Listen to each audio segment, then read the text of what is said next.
저에게 할애해 주셔서 대단히 영광스럽게 생각합니다. 사실은 지난 5월 25일에 저희들이 총회에서 당선됐지만 취임은 6월 1일에 했고 또 식은 어제 했습니다. 그걸 왜 했느냐, 좀 대외적으로 앞으로 광복회가 이런 길을 걷겠다 하는 것을 국민에게 좀 알리기 위해서 사실 오늘 식을 했습니다. 광복회는 많은 문제가 있습니다. 아다시피 광복회라는 것은 약 60년 전에 애국지사들이 그 당시에 독립운동에 참여했던 애국지사들이 만든 단체입니다. 그런데 그 후에 그 애국지사들이 다 돌아가시고 지금 이제 2세 시대로 넘어왔습니다. 그래서 애국지사들이 계실 때는 그분 자신들이 존경과 권위를 갖고 있기 때문에 특별히 이렇게 이 말씀을 안 해도 그 자체가 권위이기 때문에 그대로 자치행을 해왔는데 그 2세 시대가 오면은 분명한 자기 입장 정리가 있어야 될 텐데 그간에 조금 제가 생각하는데 여기 계신 여러분께서 아주 실망을 하셨으리라고 믿습니다. 입장 정리가 대단히 이상하게 되어버렸습니다. 그래서 그 입장 정리가 하도 잘 안 됐기 때문에 이번에 제가 당선되자마자 윤석열 대통령이 저에게 축하 메시지를 보냈는데 얼마나 그동안에 이게 정리가 안 됐는지 다급했는지 저에게 그 여러 말 중에서 딱 잡히는 말이 있었습니다. 국가의 정체성만 바로잡으면 나라가 바로 정상화됩니다. 이 얘기는 뭐냐면 제발 좀 광복회가 광복회답게 좀 나갔으면 좋겠습니다 하는 말이라고 저는 듣습니다. 그동안에 너무 이 광복회가 2세 시대 접어들면서 자기 주소를 자기 본적지 찾지 못해가지고 방황했다 이렇게 생각합니다. 광복회는 선열들의 피로 만든 애국단체입니다. 광복회는 또 나라의 정체성을 확립하는 단체이기도 합니다. 우리나라가 대한민국이 왜 존재하느냐 하는 것을 국민에게 알리는 그런 단체이기도 합니다. 근데 그동안에 광복회는 타락했고 정체성이 위기 속에 있습니다. 그러니까 회장이 소련군은 해방군이요 미국은 점령군이다. 또 대한민국 정부는 그 친일파들이 세운 정부이기 때문에 이 정부는 태어나지 않았어야 할 정부다.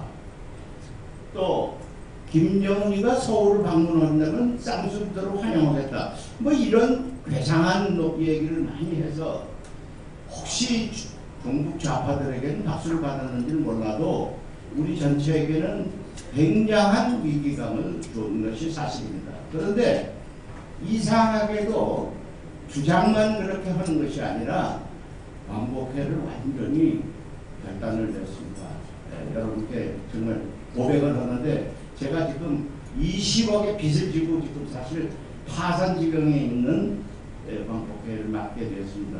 그래서 지금 저를 보고 인수인계서에 사인을 하라고 했는데 제가 그랬습니다. 이 20억의 빚을 어떤 빚인지 이것이 왜 이런 빚이 부채가 있는지를 분명히 밝히고 내가 인수를 하겠다. 그러니까 인수를 하되 이 부분에 대해서는 내가 반드시 밝혀서 필요하면은 구상 청구도 해야 되겠고 필요하면은 이 부분에 대해서 사회에다가 밝혀내야지. 그냥 이 시각을 제가 떠안고 그 악담과 같은 얘기를 들어가면서 제가 광복회장을 할 수가 없다 이렇게 단서를 들었습니다. 그래서 이 광복회를 철저히 개혁하지 않는 한은 우리나라의 원로단체로서 존립하기가 어렵게 된다. 이것을 제가 여러분께 먼저 솔직하게 고백을 합니다. 이 광복회의 타락을 사실은 이제 고발해야 된다. 이거 역사관 다 그러니까 이제 무슨 얘기냐면은 국립묘지의 백선엽 장군 묘는 파멸을 하자. 안희태가 지은 애국가는 아니때는 친일분자니까 국가를 다시 짓자. 뭐 이런 하여튼 말끝마다 이게 좀 이상한 얘기를 해서 우리가 많이 당혹했다는 말씀을 드리고 또 애국을 팔아서 이권을 챙긴 단체를 전락했다 이거죠. 그 정관을 바꿔서 이권 할 수 있도록 만들어 놓고는 도처에 다니면서 지금 이거 이 카페 이거 서울시장 박원순 시장한테 얘기를 해서 카페를 4개를 받아가지고 카페라는 것이 받아가면 이 단체에서 계약을 할 수가 없으니까 자기 이름으로 계약하고 이런 식으로 해서 다 했는데 이권은 거기서 나온 이익이 그러면 광복회로 돌아왔느냐? 광복회에 돌아오지 않았습니다. 그 말하면 이건 부채가 늘어나는 거죠. 그리고 일부 편향된 인사들이 점령을 했습니다. 광복회 회원 아닌 사람도 제가 여기서 말씀을 드리면 누군지 다 아실 분이니까 그번에 명예를 생각해서 제가 말씀을 안 드리겠는데 우리 사회에 알게 모르게 많은 중국 좌파 세력들이 사회에 깔려 있습니다. 그것이 지금 우리 사회에 지금 아직도 움트고 있는데 이것을 진정시키지 않는 한은 이 정치도 불안, 경제도 불안, 사회도 불안, 이 불안적인 요인이 계속 아마 계속될 겁니다. 어저께 어떤 글을 보니까 문재인 대통령이 내가 가장 존경하는 사람은 신영복이다. 신영복의 글이 나에게 굉장한 영향을 줬다 이렇게 얘기를 하는데 신영복은 뭔지 여러분들 아시죠? 그래서 통일혁명당의 김진락이 바로 하부선입니다. 그렇기 때문에 이런 분들이 공공연하게 국가의 원수가 다 입에 오르내릴 정도로 가장 존경하는 인물로 추앙을 받는다면 제가 이 사회가 지금 딴 방향으로 가고 있다는 것을 알 겁니다. 여러분께 한 가지 말씀드릴게요. 국가정보원의 앞에 부분석이라는 게 있어요. 지금 그 부분석이 씌워져 있는데 문재인 대통령께 부분석이 있습니다. 그런데 그 부분석을 제가 글 자체를 시비하는 게 아니라 글 부분석의 돌값이 1억 5천만 원이 들어가는데요. 돌값이 8천만 원. 설치했는데 2천만 원. 그럼 1억이면 되지 않습니까? 글씨체 값이 5천만 원. 신영복의 글씨체가 처음처럼 쓰는 그 글씨체가 있는데 그 글씨체를 썼다는 글씨체 값이 5천만 원. 돌값과 비슷합니다. 근데 나중에 알고 보니까 청와대 경내에도 곳곳에 있던 그 표시판들이 그 신영복체로 많이 바뀌었어요. 이렇게 편향된 인사들이 독점하는 이런 상황. 그리고 그것이 어쩌면 그렇게 우리는 원래 저 서유럽의 좌파라는 것은 도덕성이 있기 때문에 좌파들이 존립이 가능했어요. 그런데 우리나라 좌파는 이상하게 돈이면 뭐든지 다 이 좌파들이 독점하는 그런 이상한 좌파입니다. 지금 뭐 시민단체들이 그 1조 몇천억을 썼다, 1조 몇천억 그거 다 그게 그냥 헛된 얘기가 아니라 더 이상 아마 돈을 썼을 겁니다. 그래도 지금 이것을 시비 못하는 것이 왜냐? 지금 소수 정권이에요. 윤석열 정부가 들어섰지만은 정권 교체는 3분의 1밖에 안 됐습니다. 예? 사법부가 지금 완전히 아니죠. 또 지금 알바계에서 공공단체 중에서 지금 다 문재인 사람들이지 윤석열에 새로 있는 사람은 극히 적습니다. 그러니까 정부만 가지고 있지 사실은 뛸 수도 없는 정권 교체입니다. 이런 불안한 정권 교체 상황에서 사실은 이 정부가 굴러가는 자체가 저는 아주 기적이라고 생각합니다.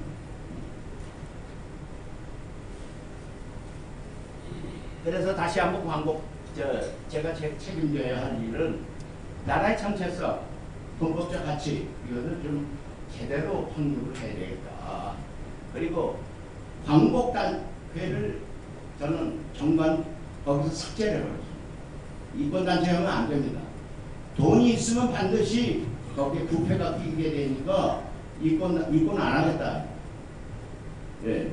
그리고 세 번째는 광복회를 생계의 수단으로 하면은 이건 없어. 광복회는 애국 선열이 만든 단체입니다. 그래서 저는 사실 하자마자 긴축하기 위해서 부회장, 국장까지는 후손입니다. 밑에는 이제 우리가 일반 직원이니까 그런 제대로 공급을 줘야 되지만 국장까지는 제가 얘기를 했습니다. 우리가 당분간 이 광복회가 이런 부채가 청산될 때까지 긴축하자. 무보수다.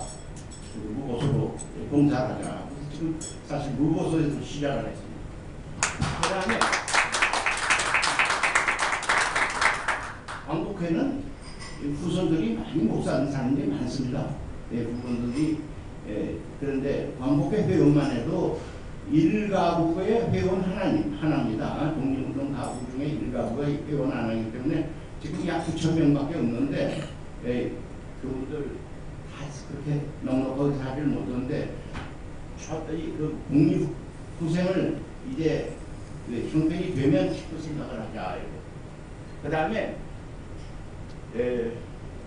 제일 지금 걱정되는 게 뭐냐 하면 우리 저 선배들도 문제가 있습니다. 뭐냐 자꾸 우리는 애국하느라고 우리 선조들이 애국하느라고 제대로 교육도 못 받았다. 제대로 이 경제가 유지가 안 됐다. 그래서 우리 가문이 망했다. 이렇게 한탄만 한 것이 아니라 박완서 선생의 이 소설에 우상과 몽상이라는 소설이 있는데 거기 이렇게 썼어요. 독립군의 아들은 동학의 아들은 독립군이 되고 독립군의 아들은 수의가 되고 수의의 아들은 도배쟁이가 되더라. 자기가 보니까 이런 말한 비현실적이 되더라. 그러니까 그것을 사회에 고발하는 소설이 있는데 그건 그 당시에 옳지만은 이제는 그것을 탓할 수는 없게 됐다 이겁니다. 왜냐 계속해서 자녀들을 잘 기르도록 하지도 않고 자꾸 세상만 한탄하는 분들이 많아요. 우리 독립운동 가문 중에서 세상만 자꾸 한탄한다 이거예요. 근데 지금 해방되지 벌써 70년이 넘었는데 언제까지 한탄할 겁니까? 그래서 3대 4대를 잘 길러내는 이런 프로그램이 사실은 없었습니다. 그래서 저는 이런 프로그램을 만들어서 3대 4대들이 제대로 교육을 받고 이 제도의 장학제도도 많이 발달이 됐습니다. 그래서 이 장학을 해서 제대로 공부를 해가면서 이 사회의 지도급 인사로서 길러내야지. 길러내지는 않으면서 한탄만 해서는 안 되겠다 생각합니다. 그래서 제일 먼저 오늘 여러분께 이제 보고를 드리는 것은 제한된 시간이기 때문에 제가 아주 급하게 우리나라의 정체성을 어떻게 확립을 해야 되느냐 한 부분만 말씀을 드리겠습니다. 1920년대에 북경에 3거리 있었습니다. 심산 김창숙 선생, 단재 신시호 선생, 그리고 우당 제 할아버지였어요. 북경에 거기서 3거리라고 그랬는데 이 북경 3거리입니다. 그런데 신채호 선생이 뭐라고 얘기를 했느냐. 여기 써 있는 그대로입니다. 영토를 잃은 민족은 재생할 수 있다. 그러나 역사를 잃은 민족은 재생할 수가 없다. 영토는 남에게 뺏겨도 역사만 있으면 그걸 다시 회복할 수 있지만 역사를 잃어버리면 회복 자체가 가능하다. 불가능하다. 하나 예를 들겠습니다. 이스라엘은 2000년 동안 방황하는 민족이었습니다. 네, 다 아시겠지만 제가 굳이 설명 안 해도 다. 그런데 보시다시피 여기 이 까만 부분이 아랍의 땅이었습니다. 그런데 이게 건국 당시에는 이스라엘은 요 하얀 부분밖에 없었어요. 그런데 이게 차츰 가면서 오늘날은 아랍은 왜 웨스트뱅크 무슨 가자 요밖에 없고 하얀 게 전부 유대인의 땅이겠습니다. 왜냐? 역사를 분명히 알아봐요. 그분들은 지금도 구약성서를 자기네 나라의 역사로 만들어가지고 계속 자고 역사를 영토로 이뤘지만 역사를 알기 때문에 재생을 했다. 재생을 싼 예입니다. 그런데 제가 한 가지 그러니까 이 2000년 역사를 제가 뭐 굳이 말씀 안 드려도 다 여러분 아시지만 1897년에 헤르츠라는 사람이 전 세계의 유대인 지도자들을 다 모아놓고 우리가 지금까지 이렇게 고생한 거는 역사를 잃어버렸기 때문이다. 그러니까 역사를 다시 보완하자 해서 시오니즘이라는 걸 처음 그다음부터 시작합니다.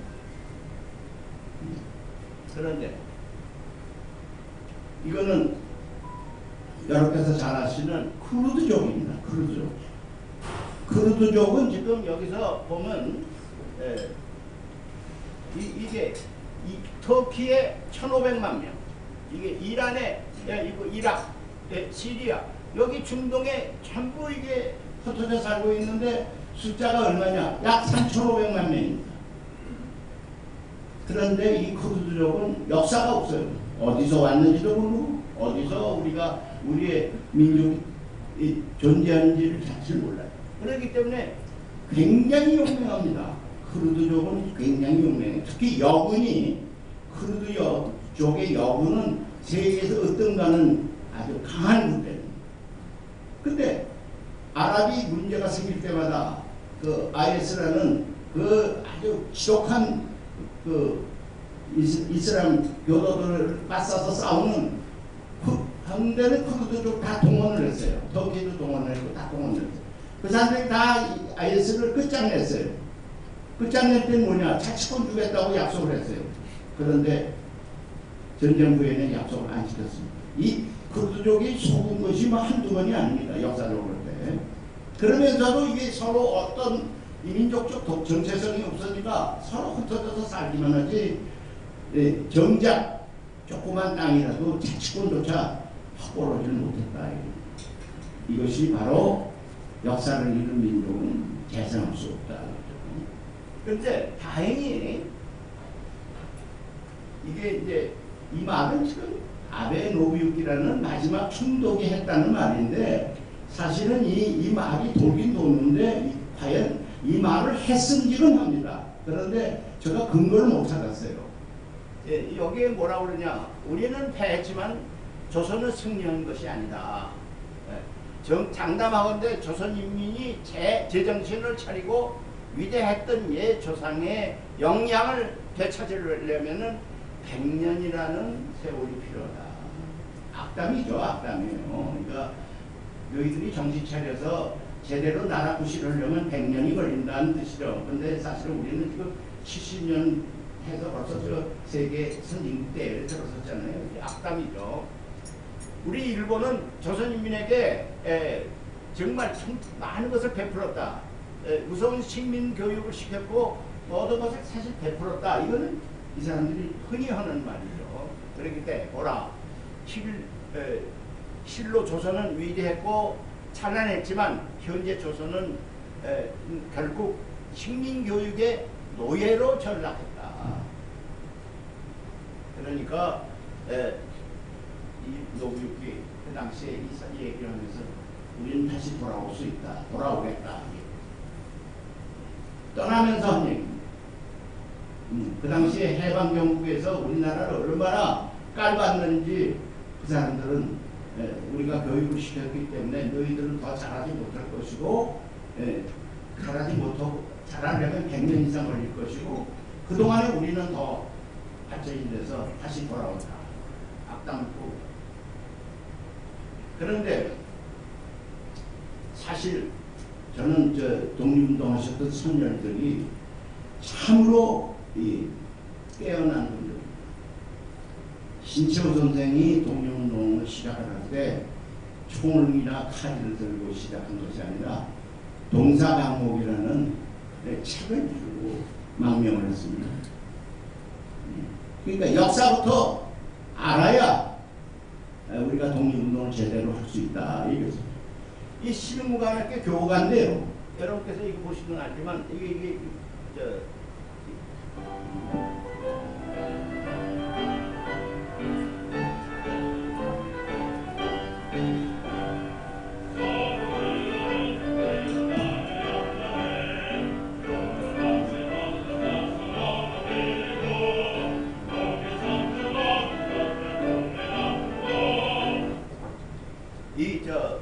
신문의 교과인데 제목을 보세요.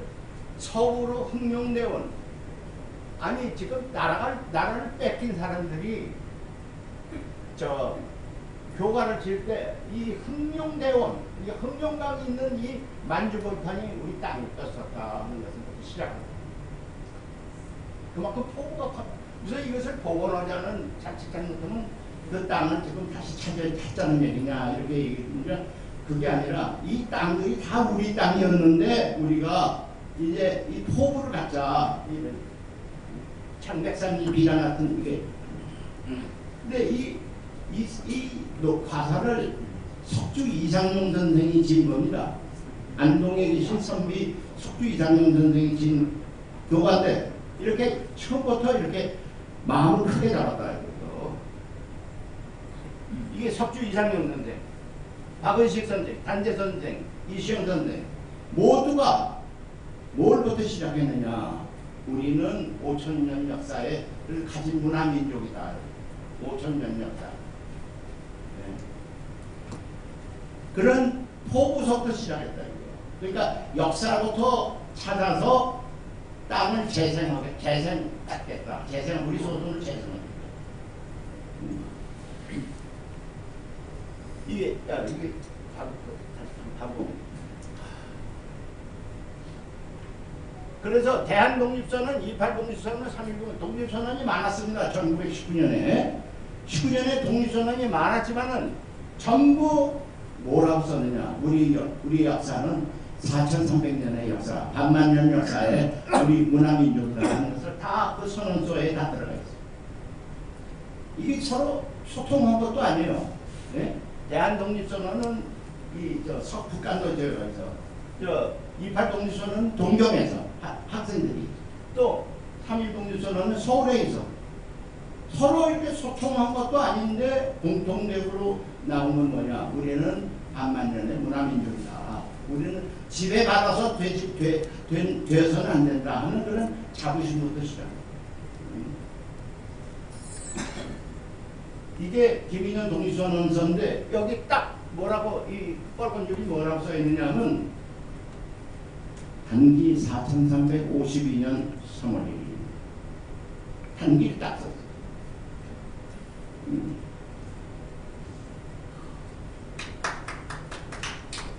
그리고 임시정부가 1920년 19년에 세우는 20년 그 다음에 해에 우리나라의 건국이 언제냐 4352년 전에 10월 3일 날 그때는 음력 10월 3일이었습니다. 그거를 건국기념일로 건국기념일 정했다 이겁니다. 음력이기 때문에 양력 10월 3일로 한다. 이때부터 정해집니다.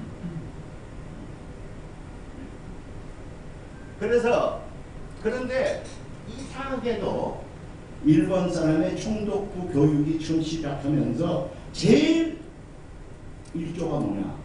반만년 문화민족이라는 사실을 없애라. 네. 그 정도 우리는 반만년 민족에서 일본에게 지배받을 이유가 없다. 우리가 장구한 역사를 가지고 있다. 이승만 대통령도 우리가 문화민족으로서 당연한 독립운동을 하는 것이다. 이렇게 주장을 했습니다. 전부 다. 그런데 일본이 제일 먼저 시작한 것은 고조선, 단둥조선 역사를 지워버리는 겁니다. 그리고 총독부 조선사 편수에서 뭐라냐, 단군의 역사는 신화에 불과하다. 이건 역사가 아니라 신화다. 또 한국의 고대사는 중국에서 건너온 기자, 이것이 시작이다.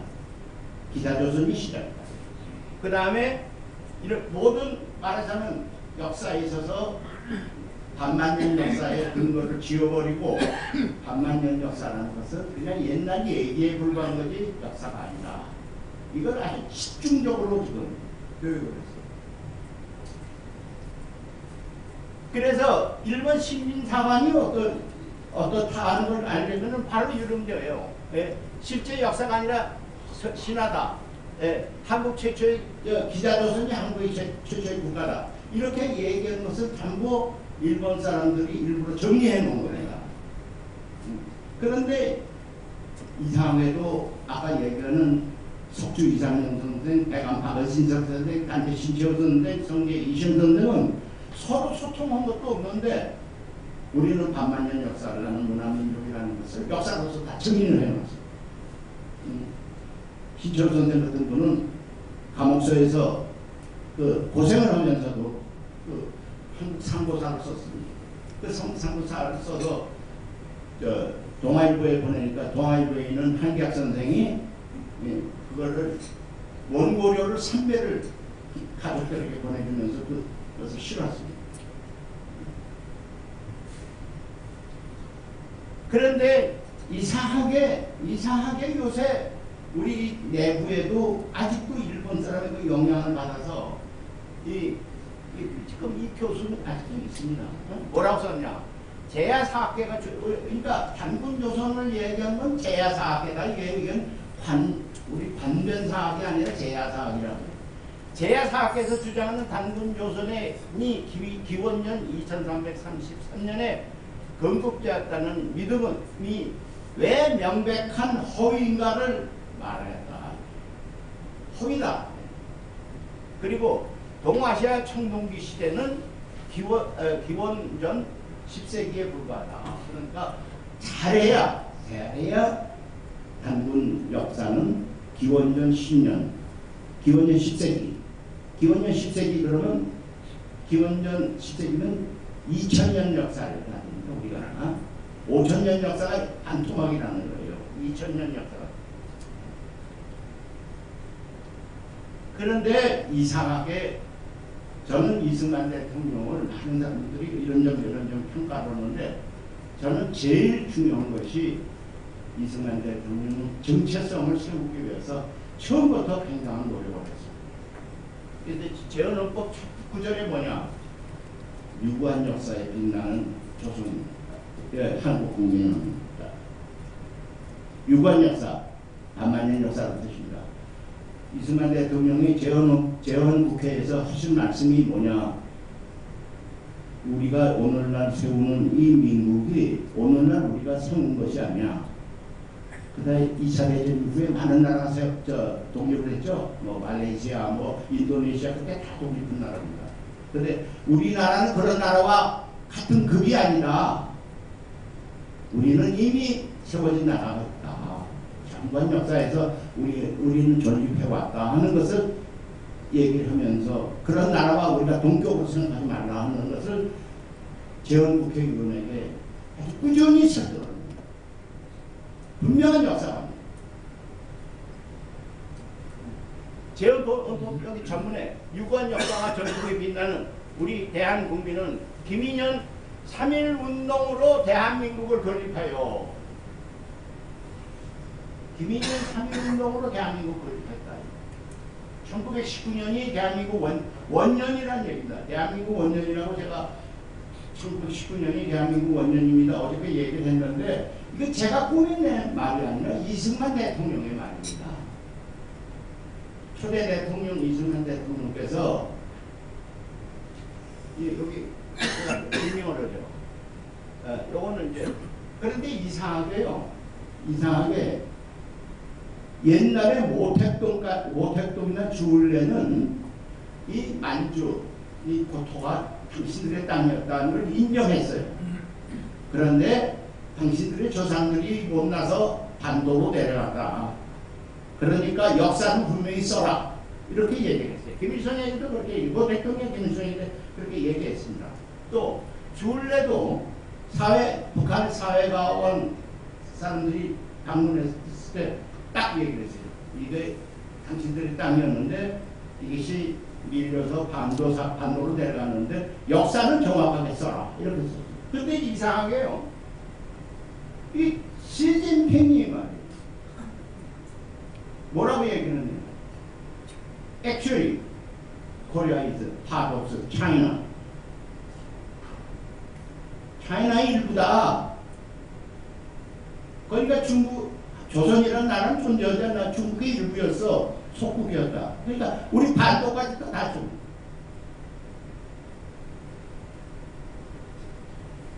저는 그래서 시진핑이라는 사람은 제가 절대 제가 동의하지 않고 이번에 무슨 뭐 어떤 얘기가 있었는데 대사가 얘기했는데 만약 제가 그 자리에 있었으면 시진핑 정권은 오래 못 간다고 저도 아까 아주 오만해. 역사부가 아주 오만해. 예? 주울레나 모택동까지도 우리 역사를 굉장히 존중을 해줬는데 이 사람은 우리 역사를 깔아넘기는 패권주의입니다. 그런데 우리 선조들이 대단히 현명합니다. 이 대동단결 선언이라는 게 1917년에 있었는데 융희 황제가 일본에게 주권을 넘겨준 게 아니다. 융희 황제가 왕이 주권을 가지고 있었는 왕권을 국민에게 넘겨준 거다. 우리 국민에게. 그렇기 때문에 우리 국민이 1910년에 이미 왕이 못 가지는 주권을 우리가 가졌다. 단 이 주권을 행사하지 못한 것은 일본이 강점하고 있었기 때문이다. 이렇게 정리했습니다. 이 대동단결선은 이게 그 말입니다. 그러니까 우리가 국민 주권 시대가 융희 황제가 끝내함으로써 이미 우리 국민 주권 시대가 온 것이라고 예고를 한 거예요. 이 정신이 바로 이 독립선언으로 이어졌습니다. 독립선언에. 그리고 상해에서 이것을 기반으로 해서 그러면 국민 주권 시대가 왔는데 국호는 뭐라고 정할 것이냐 할 때 26살 와세다 대학을 갓 나온 신석구 선생이 대한제국의 제자를 이제는 제국 시대가 아니라 민국 시대니까 민국으로 바꿉시다 해서 대한민국을 주창을 했는데 그때 반대한 사람이 누구냐? 여운형이 선생이 대한이라는 말은 나라를 망치게 한 제한제국이니까 나라를 다시 조선으로 바꾸자 하는 얘기를 했는데 신석구 선생이 다시 일어나서 제국은 망했는지 몰라도 대한민국은 흥합니다 하고 반박을 해서 표결하는 결과 신석구 선생이 이겨서 4월 11일 날 대한민국이라는 연호가 처음 시작. 이게 1919년 4월 11일에 4월 10일 밤에 소집이 돼서 밤을 새서 회의를 하고 4월 11일 날 결정된 겁니다. 그렇기 때문에 대한민국 원년은 이걸로 봐서도 원년은 19년이다.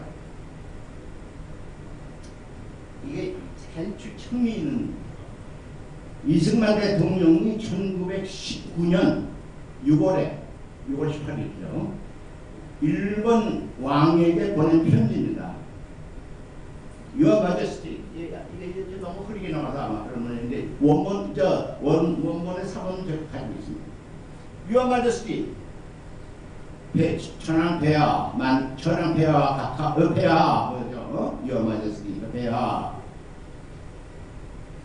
나는 합법적인 절차에 의해서 프레지던트 오브 리퍼블릭 코리아가 됐습니다. 대통령이 됐어요. 그때는 이제 대통령이라는 말이 아주 없었어요. 그래서 집정관 총재라는 말을 썼는데 번역을 하면. 근데 영어로는 프레지던트입니다.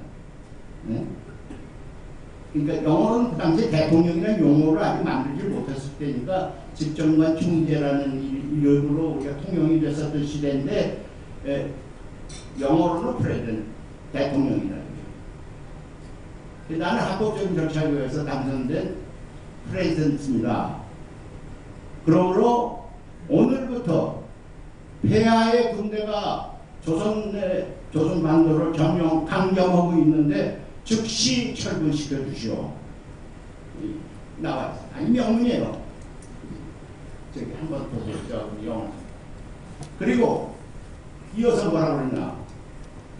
강제로 귀국이 강제로 우리나라와 체결된 모든 조약은 원천적으로 무효입니다. 여기 이 편지가 아주 명문. 그 맨 나중에 뭐라고 하냐. 프레지던트 리퍼블릭 코리아 승만리 딱 사인했어.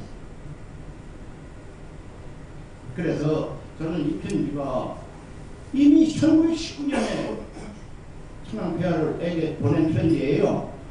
그 요새는 건국 대통령 48년도라고 자꾸 얘기하는데 제가 그러죠. 그러면 이때는 제가 임시정부 기념관 질 때 제가 이승만 대통령부터 시작해야 된다고 제가 주장을 했거든요. 왜? 자꾸 임시정부와 김구를 혼동시키고 있다 이게요. 만약 혼동이 된다면 제가 임시정부 기념관 질 필요가 없죠. 백호 기념관이 있는데 임시정부 기념관을 왜 또 졌습니까? 그랬더니 문재인 대통령이 딱 그랬더니 그 말이 맞군요. 그럼 어떻게 하시겠습니까? 이승만 대통령부터 저희 초대 대통령이 아닙니까? 그러니까 저보고 그렇게 역사 정리해도 좋겠다고 제가 양해를 받아서 그래서 제가 건립위원장이 됐습니다. 그 건립위원장 되자마자 제가 제일 먼저 찾아가는 것이 어디냐? 이화장이었습니다. 그 이화장이 인수박사 보고 그랬어요. 당신부터 자꾸 건국 대통령이라는 말 하지 마라. 48년도 건국 대통령 아니다. 너희 아버지가 이렇게 19년에 이 편지를 천황 일본 국왕에게 보냈는데 그러면 이 편지가 가짜라는 얘기냐? 그런 얘기를 했더니 자기가 더 이상 얘기 안 하겠다고. 그래서 이 편지가 이승만 대통령의 편지. 또 그런데도 이제 이걸 부인하는 사람이 연세대 교수가 이걸 자꾸 부인하는데 뭐 그건 자꾸 시비거든요. 얘기를 안 하겠습니다. 1948년에 재헌 헌법을 지었습니다. 그 언제 전이냐? 7월 12일 날 감론을박하다 12일 날 끝냈습니다. 발표를 언제 했냐? 7월 17일 날 했어요. 5일 이후에. 왜 5일을 피했냐? 필요 없는 5일이요. 네. 제한점이 지금 7월 17일 아닙니까? 12일 날 이미 다 결정됐어요. 근데 왜 5일? 이 퀴즈를 대법원에 가서 대법관들에게 퀴즈를 냈는데 대법관들도 한 사람도 맞힌 사람이 없었어요. 왜 그랬느냐? 조선 왕조의 시작이 7월 17일. 이게 조선 왕조와 대한민국은 연결이 되어 있다는 얘기예요. 역사가 단절된 게 아니라 왕권이 민권으로 넘어온 연속된 것이다.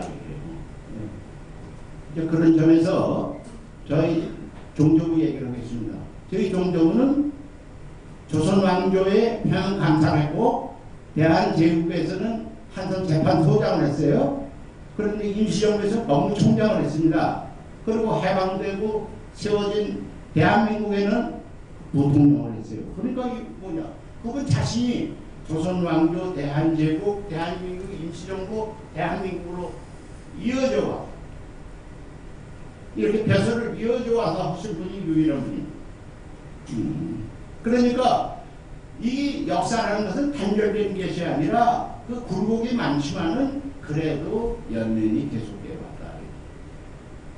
저는 여러분께서 시간이 있으시면은 서대문 형무소 옆에 있는 언덕바지에 있는 대한민국 임시정부 기념관이 있습니다. 제가 건립위원장으로 지었는데 거기 마당에 가보면 크다란 이 상징벽이 있습니다. 만약 노도가 치는 이것을 조각을 해놓은 건데 그 조각 사이에 제가 뭘 새겨놨느냐? 3.1 독립선언, 대한민국 임시정부 헌장, 대한민국 재헌헌법의 전문, 여기서 딱 새겨놨어요. 왜? 역사는 우리가 이어져 왔다. 우리가 정통성이 있다는 뜻입니다. 이게 중요한 얘기입니다. 제가 나중에 얘기하지만 북한과 우리의 관계에 있어서 어느 쪽이 더 정통성이 있느냐 하는 것도 이제 지금 시비가 나오기 시작하는데, 우리는 지금 48년도 세운 나라라고 자꾸 얘기를 하면은 북한도 48년도 세웠어요. 조선민주주의민주공화국이 1948년 9월 9일입니다. 우리는 8월 15일이고. 우리가 동격이 돼버려요. 왜 우리가 일부러 19년의 역사를 일부러 깔아뭉개가지고 48년으로 만들어가지고 북한과 동격을 만듭니까? 그래갖고 어떻게 민족사적 정통성을 말할 수가 있어요. 그러니까 북한은 말이죠, 가만히 생각하니까 48년으로 이렇게 도토리 시대기로 하면 자기네들이 불리하다는 걸 알아가지고 역사를 만들었습니다. 이게 여기서 정리를 할게요. 이게 이제 제 헌법정문에, 헌법정문에 어떻게 하냐면, 김이 3.1 운동으로 대한민국을 건립하여 이게 시작했어요. 그 밑에 우리나라 관보 1호가, 이따 사진 보여드릴게요. 1948년이 아니라 대한민국 30년 9월 1일로 되어 있어요. 나는 이승만 대통령은 굉장히 위대하고 먼 장래를 미리 예견하는 포석을 하신 분이라고 생각하는데, 그 국회 개회사가 있어요. 그 양반이 처음에 국회의장이 되셨거든요. 국회의장이 되면서 개회한 개회사가 있는데, 이 개회사 보면요, 이 국회에서 건립되는 정부는, 오늘날 대한민국을 말하는 겁니다. 정부는 김인현에 수립된 민국의 임시정부의 계승에서 이날이 29년 만에 민국의 부활임을 우리는 이에 공포한다.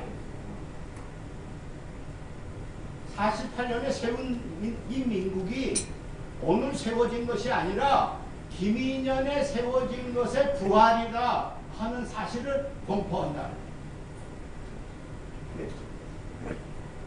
그러니까 대한민국의 원년은 1919년이다. 김인현이다. 이걸 강조했어요.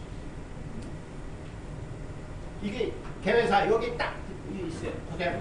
그러니까 이게 읽은 그대로입니다.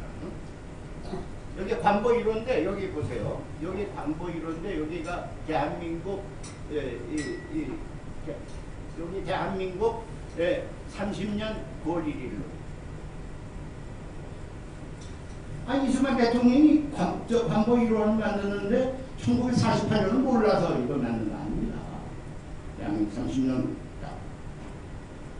그분의 그 아주 먼 것을 내다보는 그런 해안이 있습니다. 이게 대한민국 정부 수립 기념입니다. 저도 수학회 때 이거 거기를 여기 참석해서 봤습니다. 그런데 이 양반의 생각은 뭐냐? 48년에 대한민국 세력과는 조선민주주의공화국하고 똑같이 하는 거예요. 그 어떤 쪽이 우열인지 다룰 수가 없어요. 그러니까 이 양반은 우리는 19년이다. 근데 이거 제가 좀 들어보요. 뭐 이건 뭐 나중에 얘기합니다. 북한은 임시정 부인합니다. 19년 부인한다.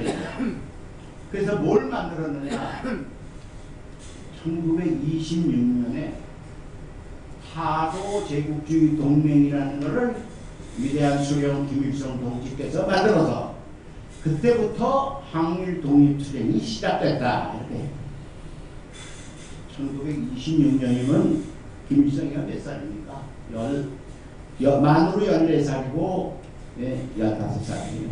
15살에 제국주의 동맹을 건립하고 타도 제국주의, 반식민주의를 부르짖었다는 사실 자체가 이게 믿어지겠느냐 이게요. 근데 끌어올리려니까 그 이상 끌어올릴 수가 없어요. 19년에는 7살에 불과한데 7살 때 자기가 독립선언에 참여했다고 이 누가 믿어지질 않는다 이게요. 그러니까 끌어올렸어요. 26년까지 더 이상 끌어올릴 수 없어요. 그래서 정통성은 자기네들이 있다. 너희는 48년도고 우리는 26년이다. 있다. 이걸 만들기 위한 겁니다. 그래서 26년 10월 27일 타도 제국주의 동맹을 만들었습니다. 지금 이거는 이 축제일을 북한에서 아주 대대적으로 하고 있습니다. 그래서 자기네들은 지금 자기네들의 모든 공문서는 태양절, 김일성이 태어나는 것을 기바로 했어요. 그러면 오늘은 어떠냐? 주체 108년, 오늘은 주체 108년 6월 22일. 모두 공문서에 그렇게 있어요. 이게 디귿 이것이 타도 제국주의 동맹이라는 의미입니다. 타도 제국주의 동맹. 타도 제국주의 동맹 80년은 그러니까 80년이면 언제입니까?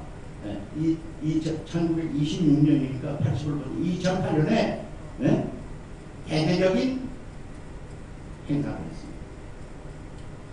타도 제국주의 동맹이 모든 한국에서의 혁명운동, 독립운동의 시초다. 왜 이런 일 무리하게 하느냐. 이승만 대통령은 이미 그걸 알고 있었어요. 그러니까 우리의 원년은 1919년이라고 딱 못을 박았습니다. 그리고 오늘 세운 인민국은 오늘 세워진 것이 아니라 30년 전에 이미 세워진 민국의 부활일이다. 그러니까 역사가 이어져 버려요. 그렇기 때문에 우리는 본가고 우리 북한의 조선민주주의공화국은 48년에 세워진 이단이다. 이걸 말로 하지 않고 그냥 사실로서. 저는 그래서 참 이승만 대통령 위대한 분이다. 그런 포석을 다 했어요. 그렇기 때문에 제가 정리를 하려는 것은 뭐냐. 우리의 건국을 4,300에 50을 이미 했다. 48년도에 정부가 수립된 후에 위인 법무부 장관이 국적법을 국회의원들이 뭐라고 질문하느냐. 국적법을 이제 지금 내놓으면은 오늘 이전에 우리는 어느 국적이냐 질문을 했습니다. 그러니까 위인 법무부 장관이 그게 무슨 질문이냐. 그게 무슨 말이냐. 한국 국적이지. 언제 우리가 국적이 우리가 전부 뭐 일본 사람들이 만든 국적 이렇게 다 돼 있지 않느냐. 그건 무효다. 한국 국적이다. 나라가 없었는데 국적이 있느냐. 그러니까 나라가 없어도 국적은 있다. 정부가 없어진 것이 나라는 있었다. 그런데 국적이다. 한국 국적이다. 이 국회 속기록이 나와 있어. 그래서 대한민국의 국호는 1919년 세워진 거고 대한민국 정부는 8월 15일 날 정식 정부가 된 것이다. 그러니까 정리를 하자면 대한제국이 있었고 1919년에 군주의 나라에서 국민의 나라로 바뀌어진 것이 1919년. 그래서 1919년 군주의 나라에서 다시 그는 대한민국 임시정부로 됐는데 임시자료가 빠진 거는 언제 빠졌냐? 48년도에 빠졌다. 이렇게 정리하면 딱 일목요연은 이것이 저는 북한과의 이 앞으로 이 한반도에 있어서 어느 쪽이 더 민족사적 정통성이 있느냐 하는 것을 시비할 때 우리는 1919년에 이미 대한민국으로 출범했고 그것이 우리의 오늘 48년은 그것에 대한 부활일이다. 이것을 이승만 대통령이 정리한 그대로를 그러니까 제가 무슨 1919년 원년으로 한다는 말이 제 말이 아니라 이승만 대통령의 말. 그래서 이게 상징벽입니다. 민청 기념관입니다. 예, 그래서 시간이 있으면 이게 상징벽인데 이 상징벽에 이게 파도가 이렇게 경랑이 치고 가는 이 조각인데 그 조각 사이사이로 제가 3.1 독립선언 임시정부 헌장 그다음에 재헌헌법의 전문을 거기다 세워놨습니다. 시간이 있으시면 한번 가서 보시면 대단히 유익하실 거라고 생각합니다. 그래서 제가 정통성부터 이렇게 확립을 해서 완전한 것을 만들어 놓고 이제는 하나하나 정리를 해서 우리의 헌법적 가치를 그대로 이렇게 지켜나가고 헌법적 가치가 얼마나 숭고한 것이냐를 갖다 국민에게 알리는 것이 이게 광복회가 할 일이다 이렇게 생각해서 사실은 이제 시작을 하겠습니다. 많은 애로가 있지만은 시작을 하겠습니다. 여기 계신 여러분의 많은 도움을 기대합니다. 자.